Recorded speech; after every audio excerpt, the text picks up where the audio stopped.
श्रीमद् भगवद गीता दूसरा अध्याय। तो पहले अध्याय का दोहराव हमने पिछले सत्र में पूरा करा, विषाद योग। और अर्जुन भ्रमित हैं, दुखी हैं और लगभग निश्चय कर चुके हैं कि मैं नहीं लड़ूंगा। और न लड़ने के पीछे जो दो तत्व वो बता रहे हैं वो क्या थे मोटे तौर पर?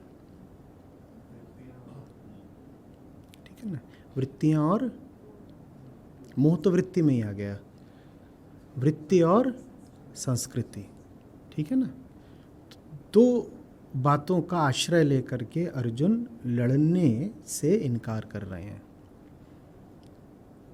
वृत्ति क्या है जिसके चलते कह रहे हैं नहीं लड़ूंगा? क्या वृत्ति है? मोह और कदाचित भय। मोह और भय मेरे हैं ना, ममत्व, ममता मेरे हैं।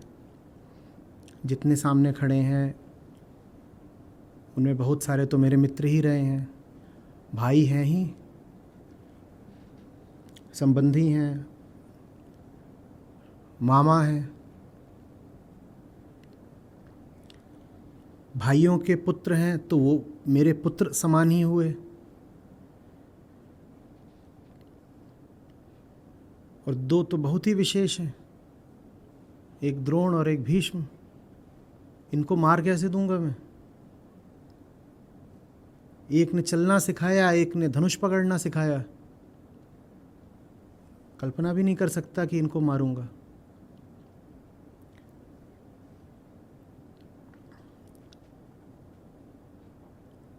और कृष्ण कुछ नहीं कह रहे हैं। पूरा अध्याय पहला अर्जुन के विषाद को समर्पित है। और आखिरी 47वें श्लोक में अर्जुन कहते हैं मैं नहीं लड़ूंगा और बैठ जाते हैं। अर्जुन ऐसी ही बात आगे भी कहते हैं। दो बार अर्जुन ने घोषणा करी है न लड़ने की, एक बार पहले अध्याय में, एक बार दूसरे अध्याय में। तो दूसरे अध्याय के भी जो आरंभिक श्लोक हैं वो पहले अध्याय का ही विस्तार जानिए। ठीक है, जहाँ पहला अध्याय समाप्त होता है ठीक वहीं अभी दूसरा अध्याय शुरू होता है। यहाँ भी आप अभी श्री कृष्ण को मौन ही पाएंगे पहले 8-10 श्लोकों में। उसके बाद फिर कृष्ण कुछ कहना शुरू करते हैं। और कृष्ण जो बात कहते हैं अर्जुन से वो भी आरंभिक स्तर की ही है बिल्कुल। तो अर्जुन क्या कह रहे हैं पहले ये तो संजय कह रहे हैं कि करुणापूर्ण स्थिति है अर्जुन की, आंसू से नेत्र भरे हुए हैं और दुखी हैं। आंसुओं से नेत्र भरे हुए हैं, करुणापूरित हैं, दुखी हैं। और कह रहे हैं कि हे शत्रुनाशक कृष्ण, मैं युद्ध में पूजनीय भीष्मदेव और द्रोणाचार्य के प्रति बाणों से क्या घात करूंगा? रो ही पड़े हैं। जिनकी पूजा करता था उन पे बाण मारूंगा क्या मैं? ये नहीं हो पाएगा। तो कृष्ण कहते हैं कि जैसे कृष्ण भी थोड़ा सकपकाए हुए हों। सबसे पहले तो यही कहते हैं कि आर्यों के योग्य नहीं है ये जो दशा दिखा रहे हो, और ये जो तुम कर रहे हो ये चीज़ स्वर्ग प्राप्ति की विरोधी है। ये मोह तुम्हें प्राप्त कहाँ से हुआ है? ये कायरता मत दिखाओ, ये तुम्हारे योग्य नहीं है। शत्रुओं को हराने वाले अर्जुन, मन की इस क्षुद्र दुर्बलता को छोड़ो। बैठ गए हो रथ पर कह के कि लड़ूंगा नहीं, चलो खड़े हो जाओ, खड़े हो जाओ। देखिए जो बिल्कुल आरंभिक तर्क दे रहे हैं कृष्ण वो बहुत ज्ञान का नहीं है, क्योंकि बात है ही आरंभिक। ठीक है, ज्ञान एक प्रकार की चोट होता है। बड़ी शुभ चोट होता है, लेकिन होता चोट ही है, लगता है। किसको लगता है? लगता अज्ञान को ही है। ज्ञान की चोट लगती अहंकार को, अज्ञान को ही है, लेकिन लगती तो है ना। तो आप कहेंगे अज्ञान को लगती है, अच्छी बात है। साहब, आप अज्ञान बने हुए हैं, हमने अज्ञान से तादात्म्य कर रखा है, तो ज्ञान की चोट लगनी चाहिए। अज्ञान को लग जाती है अहम को, क्योंकि अहम क्या बना बैठा है? अज्ञान। तो ज्ञान की चोट लगनी थी अज्ञान को, लग गई। इसीलिए आप पाओगे कि ज्ञानी के आसपास जो लोग रहते हैं वो कई बार दिन में 2-2, 3-3 बार चोट खाते हैं। उन बेचारों की बड़ी दुर्दशा रहती है, उनको बात बात पे चोट लग जाती है, उनको रूठना पड़ता है, हर दूसरे दिन एक बार रूठना पड़ता है। अब इसमें दोनों ही विवश हैं एक तरह से। जिसको चोट लग रही है विवश है, क्योंकि उसने अहम और अज्ञान को जोड़ रखा है। और ज्ञानी चूंकि ज्ञानी है तो करे क्या? ज्ञान पर चोट तो उसके होने से ही पड़ जाएगी, वो न चाहे तो भी। ठीक वैसे जैसे सूरज के होने भर से अंधेरे पर चोट पड़ जाती है। सूरज को चाहना नहीं पड़ता कि अंधेरे को चोट दूं, पर पड़ जाती है। वैसे ही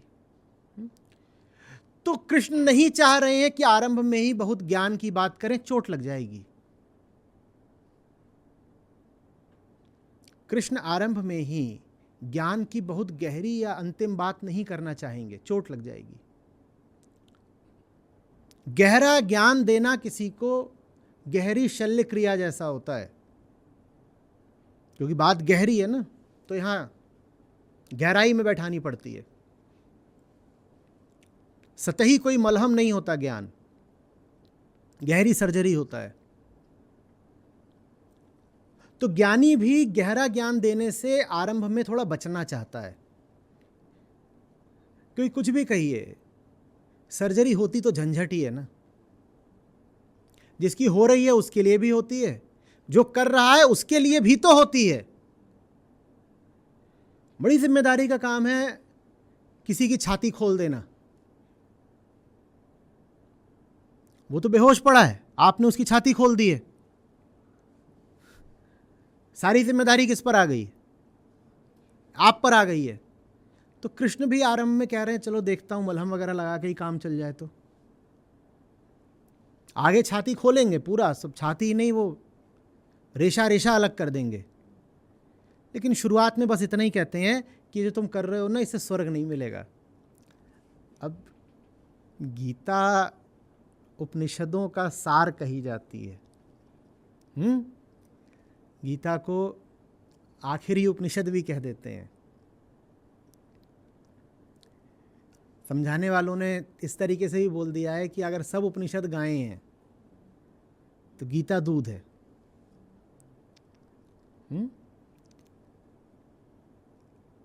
और उपनिषद कभी स्वर्ग प्राप्ति की बात नहीं करते। उपनिषदों का उद्देश्य स्वर्ग प्राप्ति है ही नहीं। असल में भारतीय दर्शन में स्वर्ग प्राप्ति कभी ऊंचा उद्देश्य माना ही नहीं गया, कुछ दर्शनों को छोड़ के। लेकिन जो भी अच्छे ऊंचे दर्शन है, मैं बात कर रहा हूं अद्वैत वेदांत की, या आप बौद्ध दर्शन को ले लीजिए, या जैन दर्शन को ले लीजिए, योग को भी, यहां स्वर्ग वगैरह कुछ नहीं होता। आप वेदांत के पास जाएं और स्वर्ग की बात करें तो ऋषि आपकी ओर देखेंगे भी नहीं, कहेंगे स्वर्ग वगैरह चाहिए हो तो यहां मत आना, उसके लिए मीमांसा पड़ी हुई है, जाओ उधर जाओ, वहां स्वर्ग और नरक और ये सब बातें कर लेना। वो बच्चों की बातें हैं कि एक जीवात्मा है, वो उड़ेगी और स्वर्ग में पहुंच जाएगी, और फिर स्वर्ग में उसको बड़ा मज़ा मिलेगा, और वहाँ पर अप्सराएं होंगी, और अच्छा खाना कचौड़ी मिलेगा, और दूध शहद और ये सब। बोले ये सब बच्चों की बातें हैं। गंभीर चिंतक, विचारक, ध्यानी, ज्ञानी ये सब बातें नहीं करते। वेदांत, सांख्य, बौद्ध दर्शन, जैन दर्शन, सब के सब एक हैं। और सब के सब किसकी बात करते हैं? यहाँ तक कि सिख दर्शन भी, सब के सब एक हैं। किस मामले में? एक ही कहते हैं लक्ष्य जीवन का, क्या? जीवन मुक्ति, और कोई नहीं। इस मामले में जो पूरा जो इंडिक थॉट है भारतीय दर्शन, वो पाश्चात्य दर्शन से भिन्न रहा है। अगर आप इस्लाम को लेंगे या ईसाईयत को लेंगे तो वहाँ लिबरेशन गोल नहीं है। वहाँ गोल क्या है? मरणोपरांत सुख। एक दूसरी दुनिया है, मरने के बाद एक दूसरी दुनिया जहाँ जाकर के तुमको सुख मिलेगा। और वेदांत सुख को ऐसे कहता, चलो हटो, सुख ना अभी चाहिए और मरने के बाद की तो कोई बात ही नहीं, मरने के बाद वगैरह का कुछ खेल ही नहीं। जन्म ही मिथ्या है तो मृत्यु को सत्य कैसे मान लें? तो मरने के बाद कौन सी दुनिया शुरू हो जाएगी? तुम कह रहे हो मरने के बाद एक दूसरी दुनिया मिलेगी, हम कह रहे हैं तुम्हें मरने से पहले जो दुनिया मिली हुई है वही मिथ्या है। तुम सपने में देख रहे हो कि तुम उठोगे तो तुम्हें कोई और दुनिया मिलेगी, हम कह रहे हैं तुम सपने में हो अभी, यही झूठ है। बात नहीं समझे? आप सपने में ये देख रहे हैं कि आप सो रहे हैं और आप जग जाएंगे। आप सपने में देख रहे हो कि आप उठ जाओगे तो कोई और दुनिया शुरू हो जाएगी, यही तो देख रहे हो सपने में। तथ्य ये है कि ये सब कुछ जो हो रहा है ये भी तो सपना ही है तुम्हारा, तो मैं दूसरी दुनिया की क्या बात करूं? यही जो तुमको जगत भासित हो रहा है, यही कौन सा सत्य है कि मरने के बाद तुम्हें कुछ और मिल जाएगा, वो सत्य हो जाएगा। और दूसरी दुनिया की तुम जितनी भी बातें कर रहे हो वो इस दुनिया की अपनी वर्तमान मनोस्थिति में कर रहे हो। ये दुनिया ही झूठी है, तुम्हारा मन भी पागल है, तो दूसरी दुनिया की तुम्हारी कौन सी बात सच्ची हो जानी है? जैसे कि आपको एक आदमी मिले, खुले मैदान में खड़ा है, ठीक है, और वो बोले कि मैं अभी अस्पताल में हूं, यहां से मुझे होटल जाना है, और होटल का नाम कुछ बता दीजिए, कोई भी होटल का नाम बता दीजिए, होटल मेफेयर। वो खड़ा है खुले मैदान में, बोल रहा है लेकिन मैं हूं अभी अस्पताल में। और फिर वो आपको होटल मेफेयर का बड़ा विशद वर्णन दे, बोले होटल मेफेयर में रिसेप्शनिस्ट पर 3 सुंदर कन्याएं बैठी हैं, उसमें 6 रेस्टोरेंट हैं, 3 स्विमिंग पूल हैं, उसका मैनेजर मेरा दोस्त है, और उसमें मैंने कमरा नंबर 501 बुक कराया हुआ है। और पूरा उसने विस्तृत वर्णन दे दिया अपने मेफेयर का, जो उसका स्वर्ग है। और वो कह रहा है मैं अभी अस्पताल में हूं, और खड़ा कहाँ है? वो मैदान में खड़ा है, अपने आप को खड़ा मान रहा है अस्पताल में, और मेफेयर के बारे में वो आपको अद्भुत पूरी विस्तृत जानकारी दे रहा है। तो अगर आप में थोड़ी भी बुद्धि होगी तो आप मेफेयर के बारे में क्या कहेंगे? मेफेयर निश्चित रूप से झूठ है। जिस आदमी को अभी ये नहीं पता कि वो फिलहाल कहां खड़ा है, वो जहां जाने की बात कर रहा है वो जगह भी झूठी होगी। जिस आदमी को ये नहीं पता कि अभी वो किस दुनिया में है, वो मरने के बाद जिस स्वर्ग नरक की बात कर रहा होगा वो भी निश्चित रूप से झूठी होगा। समझ में आ रही बात? तो वेदांत और सांख्य वगैरह में ये मरने वगैरह के बाद की ये सब कोई बात नहीं, बेकार की। लेकिन कृष्ण यहां पर अर्जुन से बात शुरू ही कर रहे हैं ये कह के कि बेटा स्वर्ग नहीं मिलेगा। इससे अर्जुन के बारे में क्या पता चलता है? इससे अर्जुन के बारे में क्या पता चलता है? अच्छा, जब हमने कहा था कि पहले ही अध्याय में कि बात है वृत्ति बनाम मुक्ति की और संस्कृति बनाम, हमने कहा था 2 अब यहां से हमको दिखाई दे रहे हैं कि संघर्ष शुरू होते हैं। पहले ही अध्याय में हमने कहा कितने लोग गीता समागम में साथ में हैं? पिछले अध्याय कितने लोग साथ में थे? बाकी लोग भी आ जाइए साथ, भाई महत्वपूर्ण काम चल रहा है। वृत्ति बनाम मुक्ति, अर्जुन वृत्ति का प्रदर्शन कर रहे हैं ना, मोह और भय। और अब आगे कृष्ण बात करेंगे इसीलिए मुक्ति की। ये बात हमें पहले ही अध्याय में स्पष्ट कर दी गई थी। जैसे पहले अध्याय में नींव रख दी गई है आने वाली कहानी की इमारत की, और जो दूसरा संघर्ष शुरू होगा वो बात भी हमें पहले अध्याय में ही अनुमान से लग गई थी। क्या पता चल गया था? संस्कृति बनाम अध्यात्म, वृत्ति बनाम मुक्ति, और संस्कृति बनाम अध्यात्म। तो अर्जुन ने कौन सी सांस्कृतिक बात छेड़ दी थी पहले ही अध्याय में? हाँ, कि प्रतिलोम विवाह हो जाएगा, सारे क्षत्रिय मरेंगे तो वर्ण संकर पैदा होगा, वर्ण संकर पैदा होगा तो उसका दिया श्राद्ध नहीं लगेगा, जब श्राद्ध नहीं लगेगा तो पितरों की आत्माएं भटकेंगी।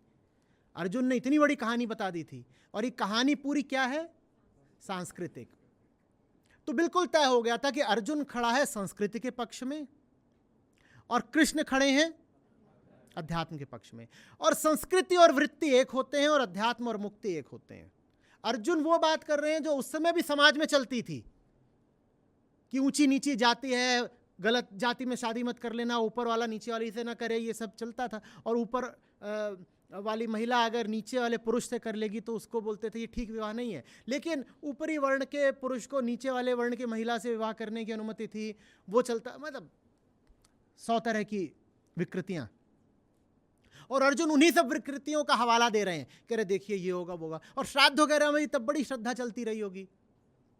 वो सब संस्कृति के हिस्से होते हैं, अध्यात्म से उसका कोई ताल्लुक नहीं। तो अर्जुन संस्कृति के प्रतिनिधि के रूप में खड़े हैं। वो यहां दिखा रहे हैं कि वो वर्ण प्रथा के भी समर्थक हैं, वो कर्मकांड के भी समर्थक हैं, और कृष्ण वर्ण प्रथा के विरोधी और कर्मकांड के विरोधी।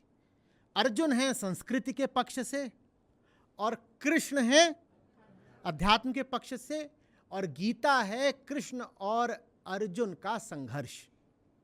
संस्कृति भिड़ गई है अध्यात्म से, संस्कृति को हारना होगा, ये गीता है। समझ में आ रही है बात? अब श्री कृष्ण जानते हैं कि अर्जुन तो संस्कृतिवादी हैं, समाजवादी हैं। समाज में जो चल रहा होता है वे अर्जुन चला रहे होते हैं। और समाज और अध्यात्म का 36 का आंकड़ा रहता है हमेशा से। समाज में जो संस्कृति चल रही है, समाज उसको धर्म का नाम देता है, लेकिन अध्यात्म संस्कृति को जानता है कि गलत है। तब भी अध्यात्म जानता था कि आम लोगों की संस्कृति गलत है। आज भी अध्यात्म जानता है कि आम लोग जिसको संस्कृति बोलते हैं वो बिल्कुल ठीक नहीं है। लेकिन गहरी सर्जरी से अभी श्री कृष्ण आरंभ में बच रहे हैं। सीधे ज्ञान की गोली नहीं दागना चाहते। तो आरंभ में वो वही बात कहते हैं अर्जुन से जो अर्जुन को थोड़ा सा जचेगी। क्या कहते हैं?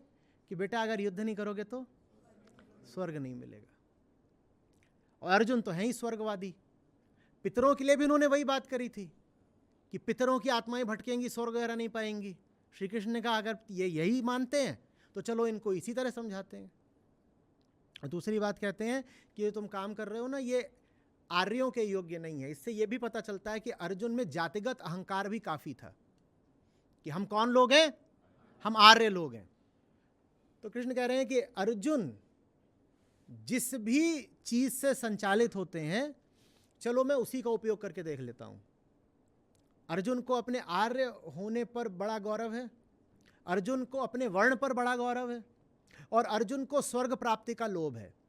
तो ये तीनों चीज़ें कृष्ण बारी बारी से अर्जुन से कहेंगे। एक तो कहेंगे कि देखो बेटा जो तुम कर रहे हो वो क्षत्रिय होने की मर्यादा में नहीं है और दुनिया तुम पर हंसेगी। दुनिया तुम पर। इससे ये भी पता चलता है कि अर्जुन को समाज का बड़ा डर था, क्योंकि कृष्ण कह रहे हैं अर्जुन से कि दुनिया तुम पर हंसेगी। इससे उन्हें अर्जुन के बारे में क्या पता है कि अर्जुन समाज से डरते हैं। तो अर्जुन कौन है? अब देखिए, हम सब अर्जुन हैं। समाज से डरने वाले, स्वर्ग की इच्छा रखने वाले, वर्ण व्यवस्था, जाति प्रथा इत्यादि में विश्वास रखने वाले, ऐसों को कहा जाता है अर्जुन। और जो इन सबको नहीं मानता उसको कहा जाता है। अब समझ में आ रहा है गीता क्या है? गीता देख रहे हैं किसके किसके मध्य में युद्ध है। एक युद्ध है महाभारत में, और एक युद्ध है महाभारत के भीतर जो गीता है उसमें। महाभारत का युद्ध लड़ा गया है अर्जुन और कौरव के बीच में, और गीता का युद्ध लड़ा गया है अर्जुन और कृष्ण के बीच में। और अर्जुन और कृष्ण के बीच में जो युद्ध लड़ा गया है वो महाभारत के युद्ध से कहीं ज्यादा महत्वपूर्ण है। दुर्योधन वगैरह सब खो जाएंगे, ये ऐतिहासिक हैं, ऐतिहासिक चरित्र और इतिहास की धूल बन जाएंगे धीरे धीरे। एक समय ऐसा आएगा जब लोग हो सकता है इनको याद रखना छोड़ दें। आज भी उनमें से ज्यादातर पात्र तो भुलाई दिए गए हैं ना। आप महाभारत को उठाएंगे, बड़ा मोटा ग्रंथ, मैं आपसे पात्रों के नाम पूछूं आपको कहाँ याद होंगे? आप में से बहुत लोगों से तो मैं कह दूं भूरिश्रवा बता दीजिए, सात्यकी बता दीजिए, धृष्टद्युम्न बता दीजिए, आप वही ना बता पाए। और ये तो मैंने बहुत बड़े प्रमुख पात्र बता दिए, और छोटे छोटे अनगिनत वहां पर पात्र हैं, वो सब खो जाएंगे। एक दिन दुर्योधन जैसे भी खो जाएंगे। गीता अमर रहेगी, गीता कभी नहीं खोएगी। अर्जुन ने कौरव से जो युद्ध किया वो खो जाएगा। अर्जुन ने कृष्ण से जो संघर्ष करा है वो नहीं खोएगा। और अर्जुन और कृष्ण का जो संघर्ष है वो वृत्ति बनाम मुक्ति का संघर्ष है और संस्कृति बनाम अध्यात्म का संघर्ष है। इन दोनों में सदा संघर्ष चलता रहता है। महाभारत में भी वही संघर्ष चल रहा था, आज के भारत में भी वही संघर्ष चल रहा है। संस्कृति खड़ी हो गई है अपने आप को धर्म बता करके, और उसका विरोध अध्यात्म को ही करना पड़ेगा। समझ में आ रही है बात?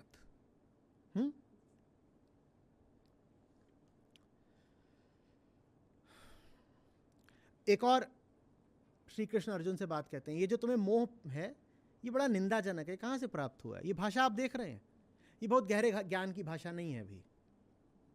और ज्ञान की भाषा क्यों नहीं है? हमने बताया क्योंकि ज्ञान चोट देता है। श्री कृष्ण कह रहे हैं आरंभ में बिना चोट दिए ही काम हो जाए तो ज्यादा अच्छा है। तेरे निंदाजनक है ये मोह। किसी को अगर बोले कि तुम जो काम कर रहे हो निंदनीय है, तो इससे क्या पता चलता है उस व्यक्ति के बारे में? जैसे बोला वो व्यक्ति निंदा से घबराता है। तो अर्जुन निसंदेह ऐसे व्यक्ति हैं जिस पे निंदा का प्रभाव पड़ता है। तो अर्जुन को एक तरह से डरा रहे हैं, कह रहे देखो ऐसे करोगे ना तो निंदा हो जाएगी तुम्हारी समाज में। अर्जुन एक आम सामाजिक मन के प्रतिनिधि हैं। जैसे एक आम सामाजिक मन होता है जो देखता है अच्छा लोग मेरे बारे में क्या सोच रहे हैं, मेरी कीर्ति फैल रही है कि नहीं फैल रही है, वो अर्जुन है। आ रही बात समझ? इसीलिए अर्जुन और कृष्ण के संवाद को मन आत्मा संवाद भी कहा जाता है। अर्जुन मन है, जैसा मन होता है, कृष्ण आत्मा है। स्पष्ट हो रहा है?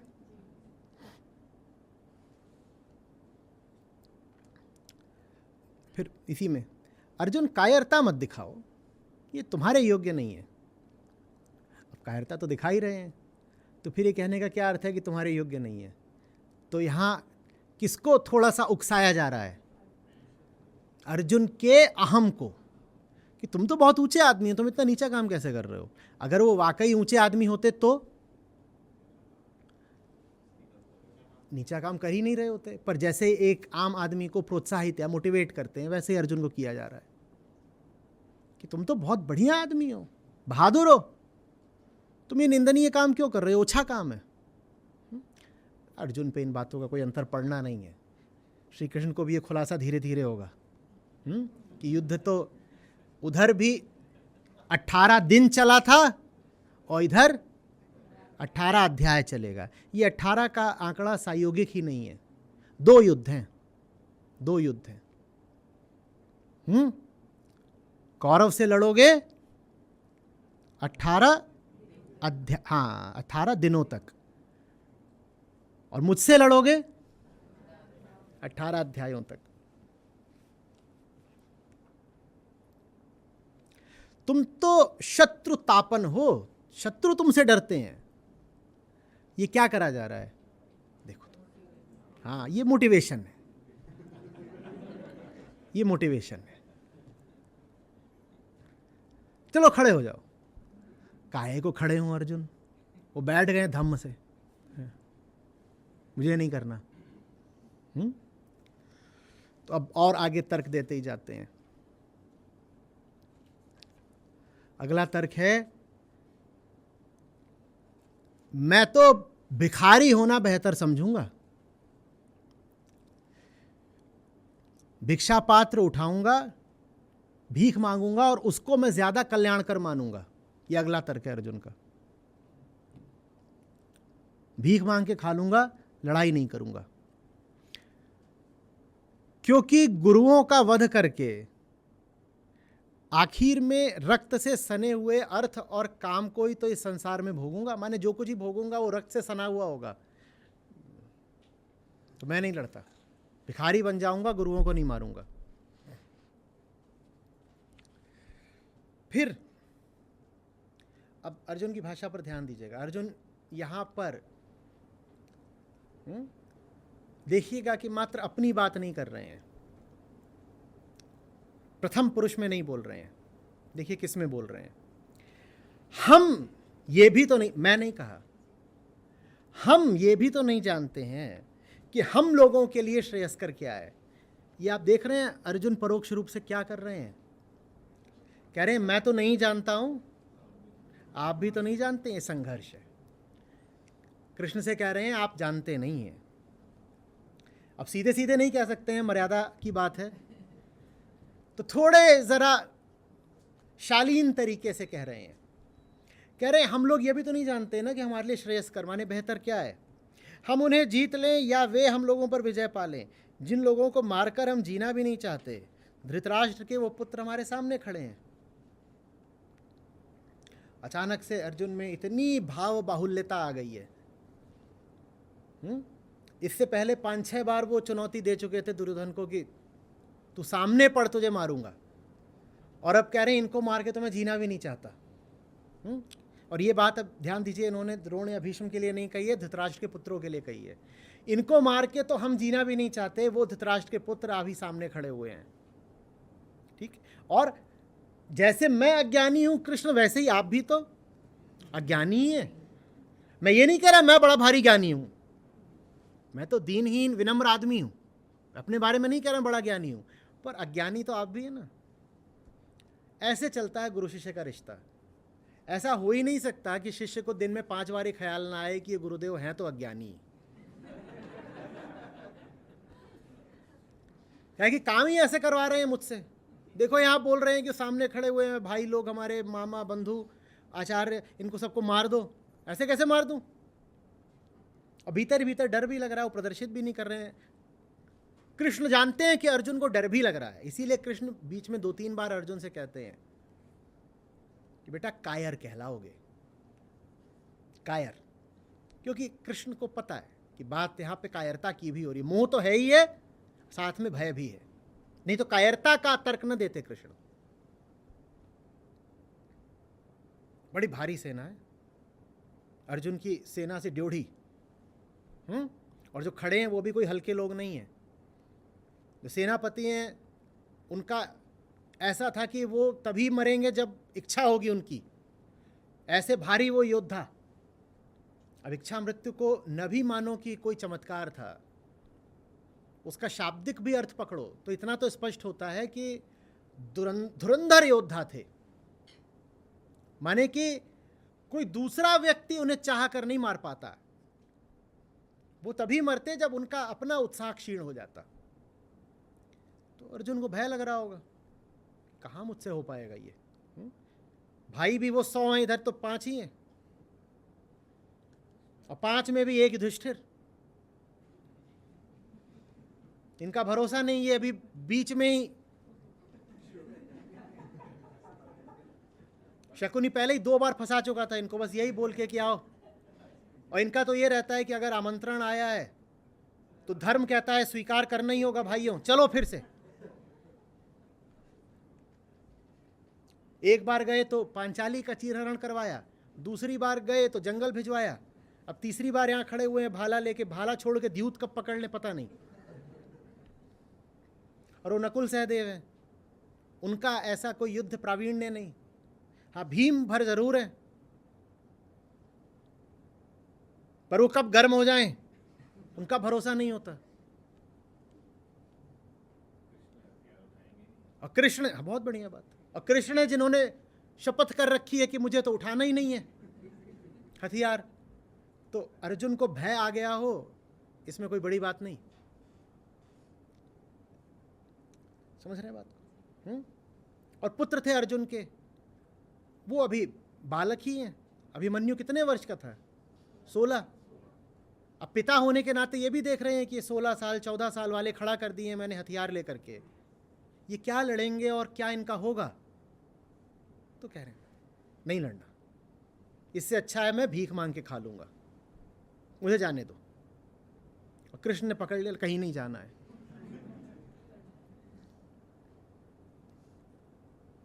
समझ में आ रही है बात? भीरुता कहां है? संस्कृति में। और निर्भयता कहां है? अब से जब भी मैं कहूं अर्जुन तो सुनिएगा, और कहूं कृष्ण तो सुनिएगा। डरा हुआ कौन है? संस्कृति। लेकिन वीरता का आडंबर कौन करता है? और मौन वीरता किसके पास होती है? अहिंसा की बात कौन कर रहा है? वास्तव में अहिंसक कौन होता है? दोहराते, अहिंसा की बात कौन कर रहा है कि मारूंगा नहीं, खून में सना हुआ राज्य, खून में सना हुआ मुकुट नहीं पहनूंगा। हाँ, तो अहिंसा की बातें बहुत सारी करती है संस्कृति, लेकिन संस्कृति होती बहुत हिंसक है। अहिंसा वास्तव में कहां होती है? अध्यात्म में। लेकिन अध्यात्म ऊपर से देखने में यह लग रहा है कि लड़ाई करवा रहा है। ऊपर से देखने पे क्या लग रहा है? अध्यात्म हिंसा करवा रहा है। वास्तव में अहिंसक कौन होता है? ठीक से देखिएगा। हाँ, जो चीज जैसी होती है कई बार उसका बिल्कुल उलट दिखती है। जो दिख रहा है उस पर नहीं भरोसा। ठीक है?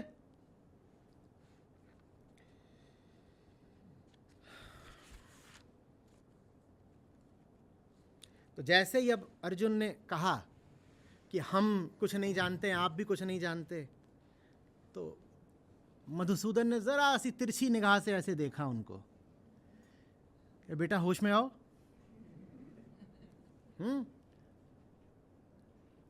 सारी तमीज मर्यादा भुला दी। क्या बोल रहे हो? बोला नहीं है उन्होंने, पर अर्जुन अगले श्लोक में सुधर गए, इसलिए आपको बता रहा हूं। आप कृष्ण के सामने कृष्ण को अज्ञानी बोलेंगे तो कृष्ण तो वही है जिन्होंने 100वीं बार गाली देने पर शिशुपाल को भी साफ करा था। तो गिनते तो वो हैं ही कि अभी अभी गाली दी है इसने, गिनती तो रखते ही है मन में, भले ही माफ करते चलें। तो अर्जुन भी अगर अब कृष्ण को अज्ञानी बोलेंगे तो कृष्ण ने गिन तो लिया ही है। तो ऐसे देखा, अच्छा हम नहीं जानते कुछ। तो अर्जुन तत्काल थोड़ा चेत गए, तो बोलते हैं नहीं नहीं, अज्ञान जनित कायरता के दोष से मेरा स्वभाव ढक गया है। मैं ही अज्ञानी हूं, मैं ही कायर हूं। अब हम से मैं, अज्ञान जनित कायरता से मेरा स्वभाव ढक गया है। 3 बातें उन्होंने तत्काल मान ली। अज्ञानी हूं, कायर हूं, दोषी हूं। अज्ञान जनित कायरता के दोष से मेरा स्वभाव अभी आच्छादित है। स्वभाव किसको कहा जा रहा है? आत्मा। जो मैं सचमुच हूं वो चीज अभी छुप गई है अज्ञान से। यही बिल्कुल स्टैंडर्ड मॉडल है वेदांत का। आत्मा छुपी रहती है किसके नीचे? हाँ, ठीक वैसे जैसे आग छुपी रहती है धुएं के नीचे, और दिखाई क्या पड़ता है? बस कालिक, काला काला धुआं, न ताप न प्रकाश, जबकि है जबरदस्त आग, लेकिन वो छुपी हुई है, छुपी हुई है। तो जो चीज छुपा लेती है उसको ही माया बोलते हैं। धुआं कुछ होता थोड़ा ही है, कुछ है धुआं? कुछ नहीं, क्या दम नहीं, कुछ नहीं, फालतू। लेकिन उसने आग जैसे बल को भी छुपा दिया है। धुएं के कारण कुछ नहीं दिख रहा। अरे बात, धर्म के विषय में मेरा चित्त मोहित हो गया है। धर्म के विषय में मैं भ्रमित हो गया हूं। अज्ञान ने मेरे मन को धर्म से भ्रमित कर दिया है। अज्ञान ना होता तो मन सीधे सत्य की ओर बढ़ता, पर अज्ञान है इस कारण मन सत्य की ओर बढ़ने की जगह कभी मोह की ओर भाग रहा है, कभी इधर भाग रहा है, उधर भाग रहा है, ये सब कर रहा है, 50 और बातें सोच रहा है। तो मैं तो आपसे ही पूछ रहा हूं कृष्ण, मेरे लिए जो उचित हो, कल्याणप्रद हो, वो मुझे बता दीजिए। अभी पिछले श्लोक में कुछ और तेवर थे, वो बदल गए हैं। और भ्रमित चित्त का एक ये भी लक्षण होता है, वो कहीं पर टिक नहीं पाता, स्थायी नहीं हो सकता, क्योंकि वास्तव में स्थायी तो एक ही जगह हुआ जा सकता है ना, कहाँ पर? केंद्र पर, आत्मा में। जो व्यक्ति आत्मस्थ नहीं है उसका मन झूले की तरह झूलेगा, इस पार उस पार, झूला, स्विंग, उसी को कहते हैं मन का रंग बदलना। उसी को आप बिल्कुल तात्कालिक तौर पर मूड स्विंग भी बोल सकते हो। वो सब यदि होते हो तो यही पता चलता है कि मन आत्मा की धुरी पर नहीं है। आत्मा की धुरी पर होगा तो चलेगा जरूर, लेकिन लुढ़केगा नहीं। मन का तो काम है चलना, आत्मस्थ मन भी चलता तो है ही, मन का काम है गति क्रिया करना, लेकिन जब मन आत्मस्थ होता है तो ये आत्मा की धुरी है, सच्चाई को नहीं छोड़ता, उसके इर्द गिर्द रहता है, केंद्र सच्चाई को रखता है, निष्ठा सच्चाई। और जब ये धुरी नहीं रहती है तो मन फिर क्या करता है? थाली का बैंगन, कुछ पता नहीं चलता कि कहाँ को चला जाएगा। जिधर को थाली थोड़ी टेढ़ी हुई उधर कोई लुढ़क लिया, जिधर बाहरी प्रभाव आया उधर कोई चल दिया, किसी ने उठा लिया, किसी ने छोड़ दिया, गिर गए। ऐसा हो जाता है मन। समझ में आ रही है बात? तो अर्जुन का इस तरह का मन बदलाव हम कई बार देखेंगे, होता ही रहता है। फिर अपनी दुविधा को और अपनी दारुण स्थिति को व्यक्त करते हुए कह रहे हैं, रोई पड़े हैं। कहते हैं पृथ्वी पर मुझे एक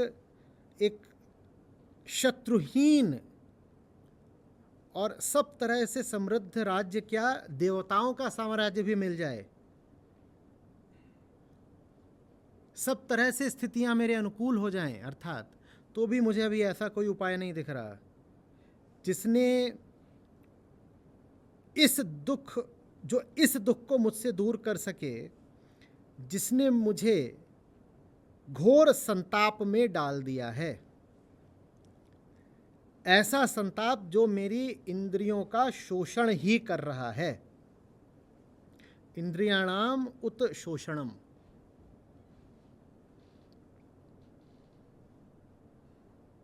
मुझे अपने लिए कहीं कोई आशा ही दिखाई नहीं दे रही। एक तरफ सामने शत्रु सेना खड़ी है, दूसरी तरफ आप खड़े हैं, तीसरी तरफ भाई खड़े हैं, चौथी तरफ पत्नी खड़ी है, पांचवी तरफ माँ खड़ी है, छठी तरफ अतीत खड़ा है, सातवीं तरफ भविष्य भी खड़ा हुआ है। ये जो मेरे बच्चे हैं इनका भी तो सोचना है, कल का इनका क्या होगा। मैं तो राज्य छोड़ दूं तो क्या बच्चों को ही भिखारी बना दूं? पिता हैं अर्जुन, ये सब बातें सोच रहे होंगे। मुझे नहीं समझ में आ रहा, और मुझे लग भी नहीं रहा कि मैं ये जिस दलदल में फंस गया हूं इससे कोई उबार सकता है मुझको। और अभी कह रहे थे पिछले ही श्लोक में कि आप ही निश्चय करके मेरे कल्याण का मार्ग बताएं, और अब कह रहे हैं कि मुझे नहीं लगता कि मेरी स्थिति से उबारने वाला मुझे कोई भी हो सकता है। इसका अर्थ क्या है? कृष्ण में भी अर्जुन की निष्ठा अभी पूर्ण नहीं है। निष्ठा यदि पूर्ण हो ना तो गुरु को इतना यत्न नहीं करना पड़ता है। कृष्ण ने बहुत मेहनत करी है गीता में। अर्जुन टेढ़ी खीर साबित हुए हैं, बहुत समझाना पड़ा है। और साथ ही साथ मैं ये भी कहा करता हूं कि अर्जुन ही अकेले सुपात्र थे गीता के ग्राहक होने योग्य। गीता के श्रवण का अधिकार कृष्ण ने किसी को नहीं दिया अर्जुन के अतिरिक्त। और जब गीता अपने समापन पर या शिखर पर पहुंचती है, आप उसे उद्यापन भी कह सकते हैं, तो अर्जुन से कहते हैं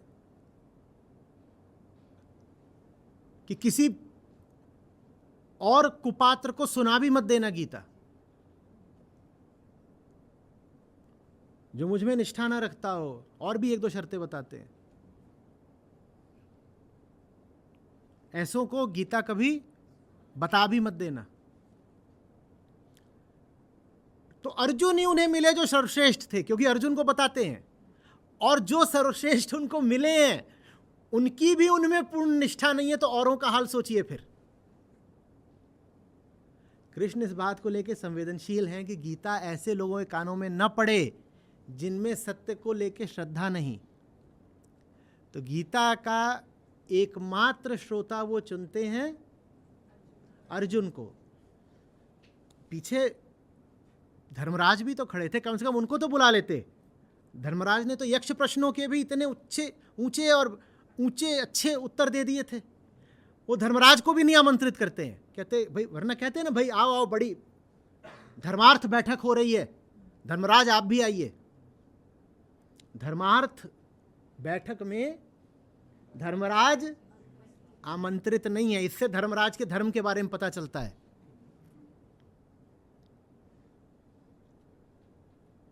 और ये जो उनके चुने हुए शिष्य हैं अर्जुन, ये भी कितनी बार आप देखिएगा, अभी दूसरे अध्याय में भी और आने वाले अध्यायों में भी कृष्ण के प्रति एकदम सीमित निष्ठा ही व्यक्त करते हैं, अनिष्ठा नहीं लेकिन सीमित निष्ठा।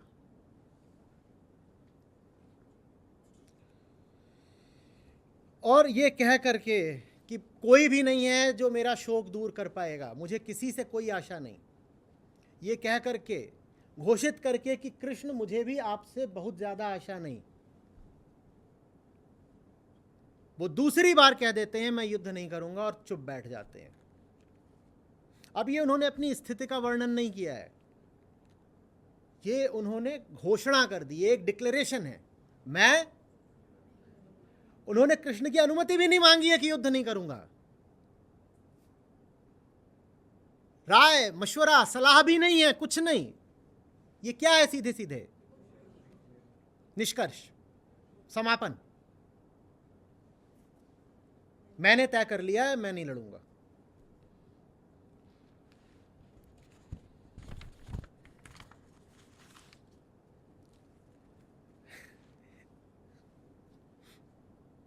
श्री कृष्ण भाव कैसा दर्शा रहे हैं, उनकी मनोदशा कैसी है, ये भगवत गीता में हमें बहुत कम जगहों पर बताया गया है। एक बार तब बताया गया था जब वो भीष्म की ओर दौड़े थे, तो बताया गया साफ साफ कि कुपित है। जब विराट रूप दर्शाया है तब श्री कृष्ण के व्यक्तित्व को लेकर के कुछ बातें बोल दी गई हैं। अन्यथा आमतौर पे श्री कृष्ण को निर्वैयक्तिक रूप में ही बताया गया है। ज्ञान गंगा प्रवाहित हो रही है, जिस व्यक्ति से आ रही है उस व्यक्ति का महत्व नहीं है, तो उस व्यक्ति के बारे में हमें ज़्यादा जानकारी भी नहीं दी गई है।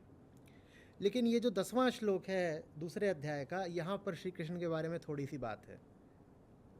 अर्जुन बैठ गए हैं कह करके कि नहीं लड़ूंगा, तो 10वां श्लोक कहता है कि श्री कृष्ण अभी ऐसे हैं मानो हंस रहे हैं। धृतराष्ट्र, तब श्री कृष्ण ने दोनों सेनाओं के बीच में दुखी अर्जुन से मानो हंसते हुए ये कहा, मानो हंसते हुए ये कहा। रो कौन रहा है? रो कौन रहा है? हंस कौन रहा है?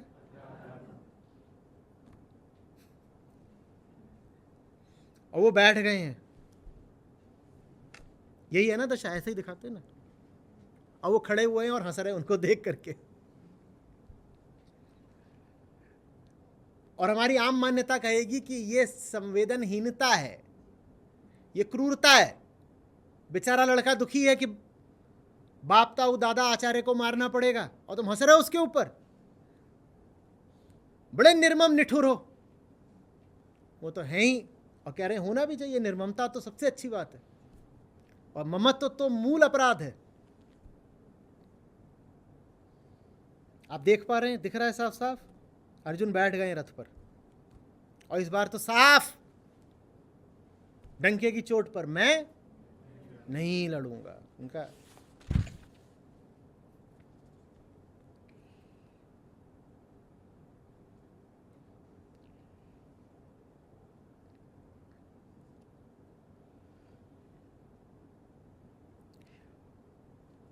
उक्त्वा न योत्से, कह करके कि नहीं युद्ध करूंगा, सीधे। तो कृष्ण हंस पड़े हैं। हो सकता है कि गले से ना हंस रहे हो, आंखों से हंस रहे हैं। तो संजय कहते हैं श्री कृष्ण ने मानो हंसते हुए कहा, मानो हंसते हुए कहा। क्या कहा? अब ये बच्चा बिना चोट खाए मानेगा नहीं, एकदम ही जिद पर अड़ गया है। तो हंस पड़े हैं कि अब मुझे तुम्हें वही देना पड़ेगा, तुम मांग रहे हो, तुम चोट मांग रहे हो, तुम मुझे विवश कर रहे हो कि मैं तुम्हें ज्ञान की चोट दूं। तो अब ज्ञान की चोट का आरंभ होता है।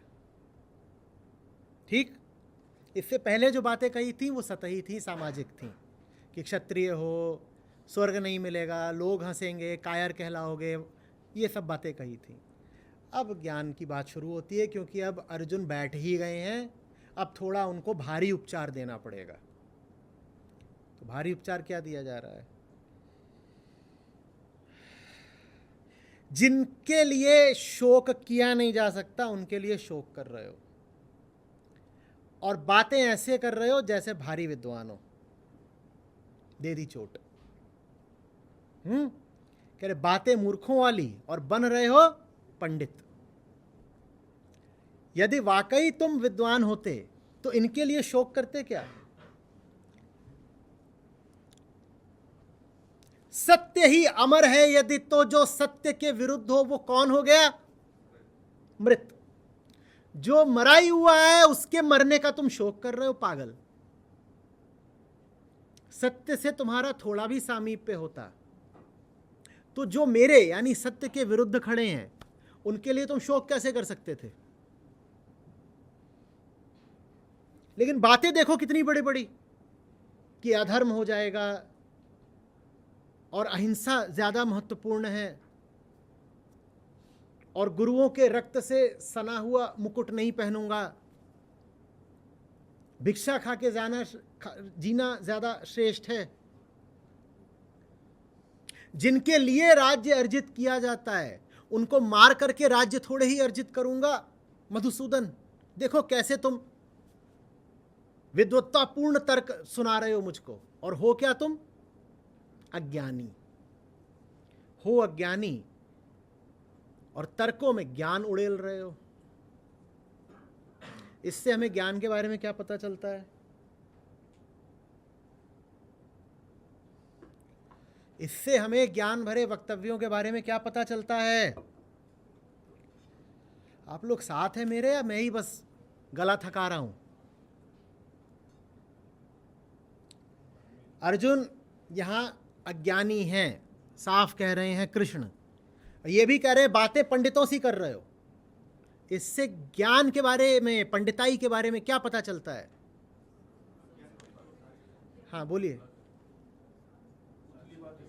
हाँ, उथली बातें हैं तो, सांस्कृतिक बातें हैं तो बहुत महत्वपूर्ण बात है एक, जो हमें पता चल रही है ज्ञान के बारे में। वो ज्ञान की कमजोरी है बहुत बड़ी।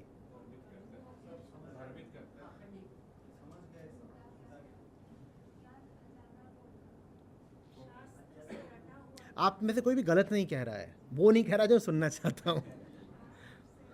हाँ, तो उससे क्या पता चलता है?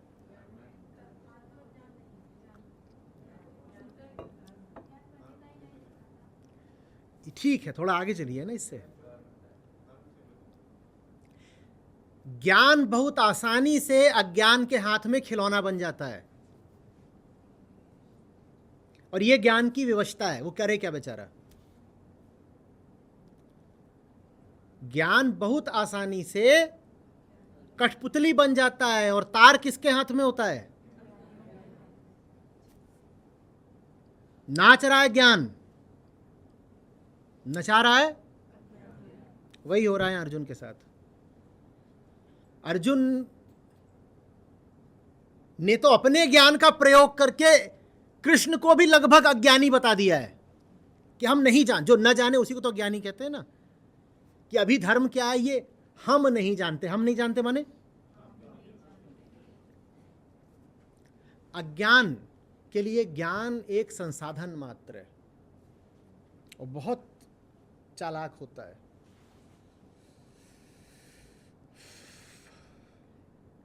बहुत वो संसाधन युक्त होता है, रिसोर्सफुल होता है अज्ञान। वो किसी भी चीज को अपने हित हेतु इस्तेमाल कर सकता है। वो सब कुछ पचा लेता है। अज्ञान ज्ञान को भी पचा लेगा, और ज्ञान अज्ञान का आहार बन के अज्ञान को, और जैसे तिलचट्टा होता है ना, उसको हम बोलते हैं ओमनीवोर। ओमनीवोर माने हिंदी में क्या बोलेंगे? सर्वाहारी। ये अच्छा शब्द मिल गया अज्ञान के लिए। अज्ञान सर्वाहारी होता है, ओमनीवोर होता है। वो सब कुछ खाता है, सब पचा डालता है।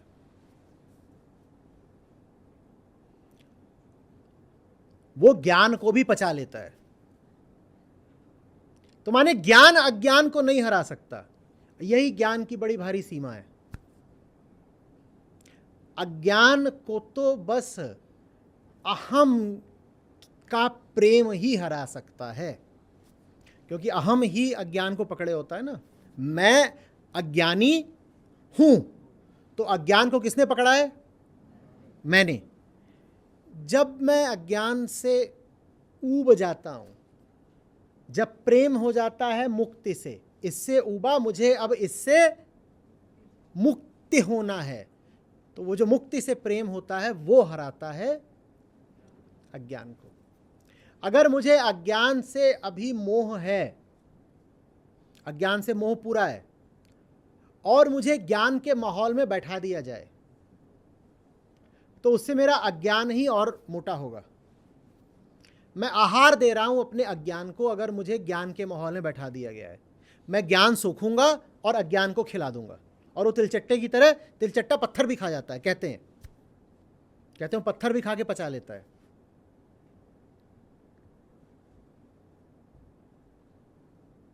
वो सब खा लेता है। हाँ,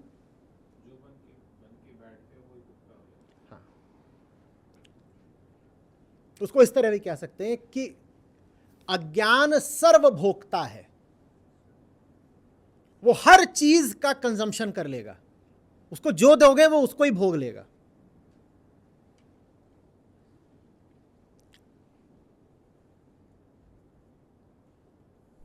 अज्ञान की काट, अज्ञान से बाहर का कोई विषय नहीं हो सकता। अज्ञान का तो बस यही है कि जब जो अज्ञानी है उसको अज्ञानी रहने में रुचि न रह जाए, तो अज्ञान झड़ जाता है। झड़ जाना, गिर जाना। मैंने ही पकड़ रखा था, मेरी उसको पकड़ने में रुचि नहीं रह गई, मैं अज्ञानी हूं। झड़ जाना, इसके लिए शब्द होता है निर्जरा, झड़ना, गिर गया नीचे।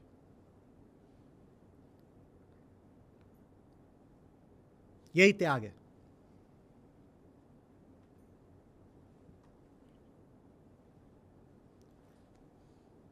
नहीं तो ये श्रीमद् भगवद गीता है, ये अज्ञान है, ये अज्ञान है, ये गीता है। अज्ञान पता है ना क्या करेगा? गीता जी आसन बन गई किसका? माया में इतनी ताकत होती है। ये देखो क्या हो गया, अनर्थ, पाप।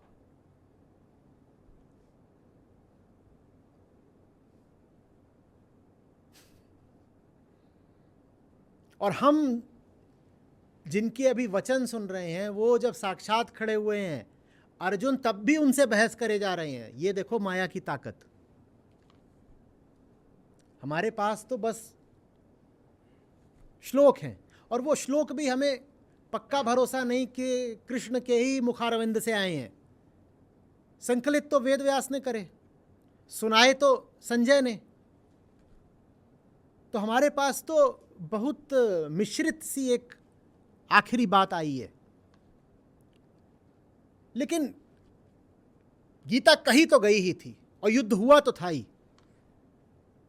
तो अर्जुन के सामने तो साक्षात खड़े हुए थे कृष्ण और समझा रहे हैं अर्जुन को, वो तब भी नहीं समझ रहे थे। माया में इतनी ताकत होती है।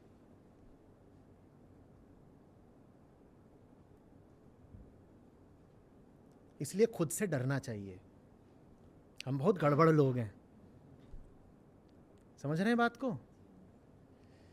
संस्कृति को एक शत्रु बहुत दिखाई देते हैं लगातार। कहां? मैं फलानी संस्कृति का हूं, मेरे दुश्मन बहुत सारे हैं। कहां है? वो मेरा दुश्मन है, वो मेरा दुश्मन है, वो मेरा दुश्मन है। संस्कृति लड़ती है बाहरी दुश्मनों से। दूसरा देश मेरा दुश्मन है, दूसरा समुदाय मेरा दुश्मन है, दूसरी संस्कृति मेरी दुश्मन है। संस्कृति वाले ऐसे ही कहते हैं ना बार बार। संस्कृति लड़ती है बाहर वालों से, और अध्यात्म लड़ता है भीतर के दुश्मन से। अध्यात्म पहचानता है कि तुम्हारा दुश्मन तुमसे बाहर नहीं है, दुश्मन तुम्हारा भीतर बैठा है। अध्यात्म हमेशा भीतर से दुश्मन से लड़ेगा। संस्कृति का ऐसा है कि वो बाहर के दुश्मन से कभी जीतती भी है, कभी हारती भी है, लेकिन चाहे जीते चाहे हारे वो सदा हारी हुई रहती है। बताओ क्यों? क्योंकि भीतर वाले से हारी हुई है।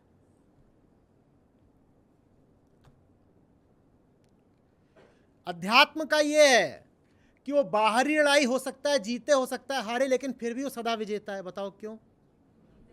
क्योंकि वो भीतर से जीता हुआ है।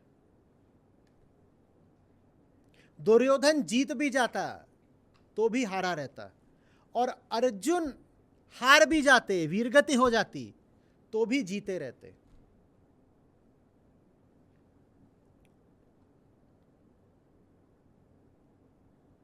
समझ में आ रही है बात?